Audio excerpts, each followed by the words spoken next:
The second effort from Team Ico after their fantastic yet cruelly overlooked debut, Shadow of the Colossus seems simplistic on the surface. Tasked with taking down 16 beasts with little downtime in between, this concept may not thrill all kinds of gamers. But much like Ico before, it results in a haunting, artistic game which replaces the quieter platformer puzzle combo with an epic scale, thrilling encounters, and graphics which would push the PS2 to the limit.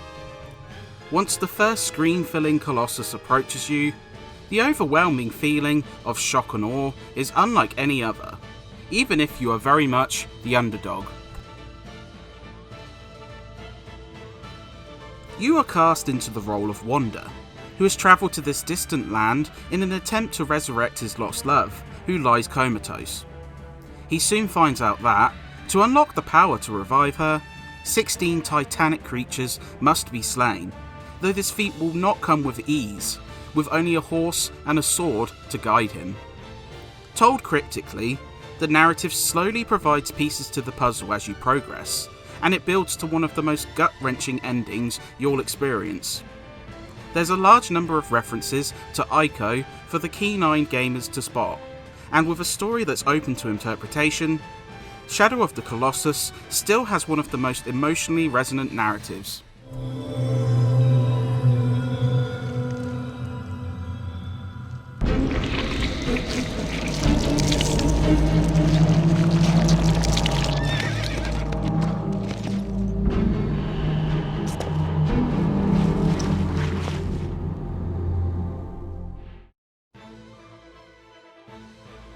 The objective here is very simple. Kill the 16 colossi contained within this land. Beginning where Wander's lover rests, each colossus encounter begins with a search, as your sword guides you to their location. That's not to say it makes the search easy, as the more snugly hidden bosses tend to require a sizable amount of platforming to reach. You're accompanied by Agro, a horse who lets you travel across the land with speed and responsiveness. It's a straightforward structure, as defeating one Colossus begins the search for the next one, and there's no side missions or differing activities. You can likely beat this one in a little under 10 hours, with an unlockable hard mode, time challenges, and collectible lizards adding extra replay value. But this basic description, at least to the less inquisitive gamer, doesn't sound that outlandish. But like attempting to take down these monstrously sized creatures, nothing is this simple. Shadow of the Colossus features some of the largest foes you'd see around that time, to the point the camera can only capture their kneecaps when on the ground. Once you track down your target, each Colossus can only be downed by scaling them and stabbing clearly marked hieroglyphics. The same mechanics which powered Ico's platforming are present, as you grab onto fur and other parts to scale upward. The stamina system adds a dangerous quirk, as when you begin to climb, they start to violently shake, which drains stamina. The game is quite forgiving when it comes to falls, but should you perish, you always start at the beginning of the fight, reducing the tedium tenfold. It's a fantastic experience, and though some control and camera quirks can present themselves, it hardly spoils the game.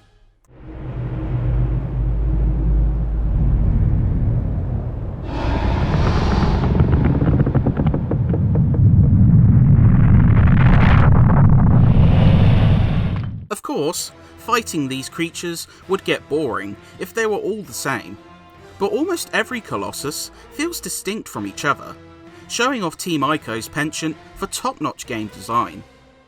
Valis serves as a great introduction, showcasing the epic scale of the game, despite proving the simplest to conquer. Each ramps up the challenge, becoming more ingenious as it builds to the largest, most complex Colossus at the end of the game.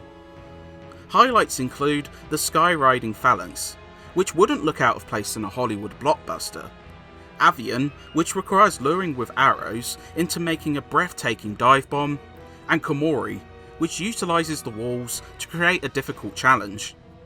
Not every fight is a total success, but with significantly more quality than duds, Shadow of the Colossus captivates a majority of the time.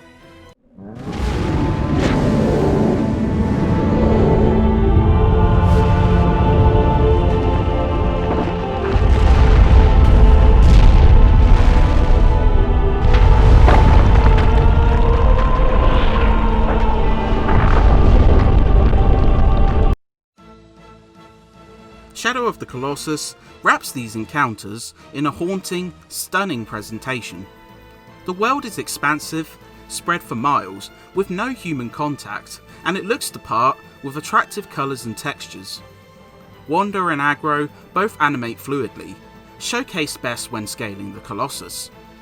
These creatures are the technical highlight of the game, intricately mapped with fur and armour, while causing impressive environmental effects with every action. Waterborne creatures cause repeated ripples in the water, Phalanx causes gusts of sand to smother the screen, and Groundwalkers kick up dirt with every step. Unfortunately, all these visual tricks come at a price, with the frame rate struggling to keep up. While it isn't flattering next to the smattering of smoother games on the console, it should be noted these dips don't impact gameplay, and it still looks stunning. The sound is consistently incredible, with a memorable and exciting orchestral score punctuating each fight, ear-ringing effects such as the harsh cries of each monster, and the earth-shaking steps each Colossus takes. It isn't easy to stand out amongst the crowded library of the PlayStation 2, which just goes to show how unique Shadow of the Colossus is. While the premise seems basic on the surface, scratch beneath even slightly, and you'll find a compelling, haunting, and memorable adventure which continues Team Ico's penchant for memorable, artistic games. It's not perfect, with an inconsistent frame rate, slight mechanical issues, and a shorter runtime, possibly turning off some gamers. But these feel like slight dents on a shining canvas. Any gamer craving a unique, exciting, and epic experience should pick this one up without delay.